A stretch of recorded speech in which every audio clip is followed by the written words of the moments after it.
प्रतापगढ़ में अब चूंकि प्रतापगढ़ बहुत महत्वपूर्ण है और लगातार महत्वपूर्ण है। प्रयागराज से सीधे प्रभु श्री राम का मंदिर बनने के बाद एक ऐसा मार्ग है जो प्रयागराज से सीधे अयोध्या जाता है और व्यस्ततम रोड हो गया है।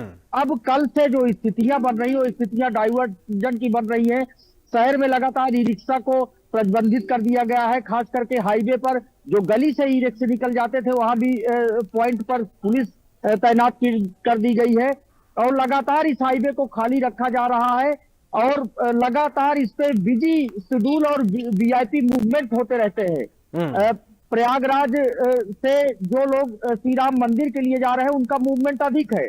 यानी अयोध्या की तरफ जाने वाले लोगों का मूवमेंट इतना अधिक है कि देखिए, इस तरह से देखिए, गाड़ियां दिखाना चाहेंगे भैया, थोड़ा सा तो आगे से आप ये गाड़ियां देखिए, आप किस तरह से देखिए गाड़ियां जा रही हैं लगातार।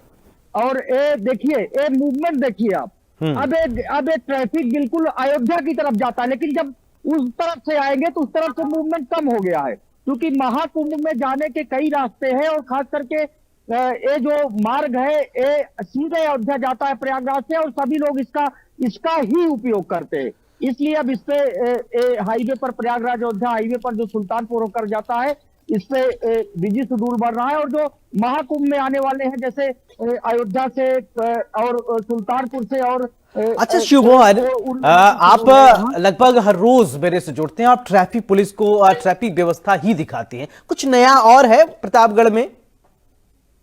देखिए, प्रतापगढ़ में सबसे बड़ा चैलेंज ट्रैफिक ही है, क्योंकि यहाँ जब ट्रैफिक धड़ाम होगा तो पूरा महाकुंभ की स्थितियां जाम होने लगती है। पहले पिछले मेलों में देखा गया है कि 12-12 किलोमीटर तक, यानी अयोध्या हाईवे पर शहर से लेकर के और अन्य टाउन एरिया तक जाम लगता था। और इस दरमियान अगर जाम लगा तो बड़ी फजीयत होगी, बड़ी दिक्कतें होगी और सबसे ज्यादा फोकस ट्रैफिक पर ही किया जा रहा है यहाँ। और बसों को लेकर भी व्यवस्थाएं हमने बताई है कि बस कैसे चलाई गई हैं। लगातार स्पेशल बसें 40 बसें चलाई जा रही। इस रूट से भी जो अयोध्या से प्रयागराज बसें जाएगी, इलेक्ट्रिक बस भी 3 चल रही हैं। एक इलेक्ट्रिक बस हाईवे बस अड्डे से चल रही है। ट्रेन में, अब ट्रेन की बात करेंगे तो ट्रेन का भी शेड्यूल हमने बताया था कि ट्रेन किस तरह से लगातार, जो महाकुंभ के मौनी अमावस्या पर्पस है, 11 ट्रेनें हैं जो दिल्ली जाती है, पद्मावत एक्सप्रेस ट्रेन, और एक इंटरसिटी जाती है लखनऊ।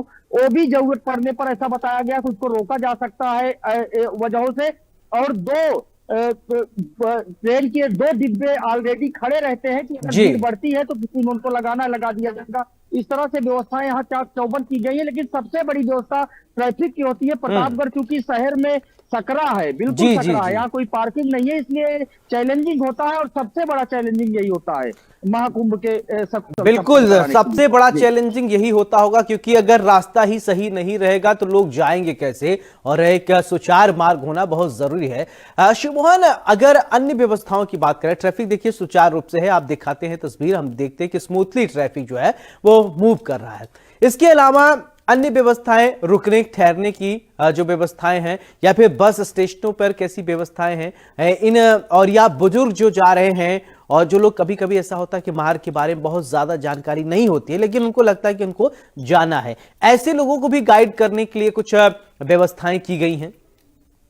देखिए, बिल्कुल जहां हम खड़े हैं, यहाँ से प्रतापगढ़ मां बेला देवी जंक्शन है, 1 किलोमीटर होगा, 500 मीटर हाईवे से अंदर होगा। और वहां तमाम निशान बनाए गए हैं रास्ते के, इधर से आप जाएं, और वहां लगातार पुलिस मिलेगी। अगर आप पूछना चाहें तो वहां हर चौराहे पर देखिए, हर नुक्कड़ पर पुलिस तैनात है।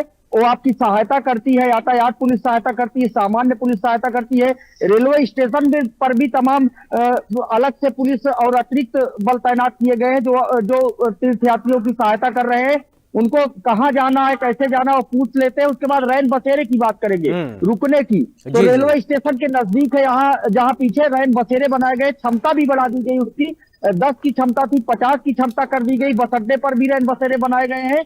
इस तरह से रुकने का, और कहीं भी ऐसा नहीं लगता प्रतापगढ़ में कि किसी को भटकना पड़ सकता है, क्योंकि एकदम शेड्यूल यहाँ निश्चित है। और शेड्यूल निश्चित किए गए हैं कि ये प्रमुख मार्ग है, यहाँ अगर कोई कोताही हुई तो दिक्कत हो सकती है। अफसर भी समझते हैं और सरकार भी इसको लेकर सख्त है।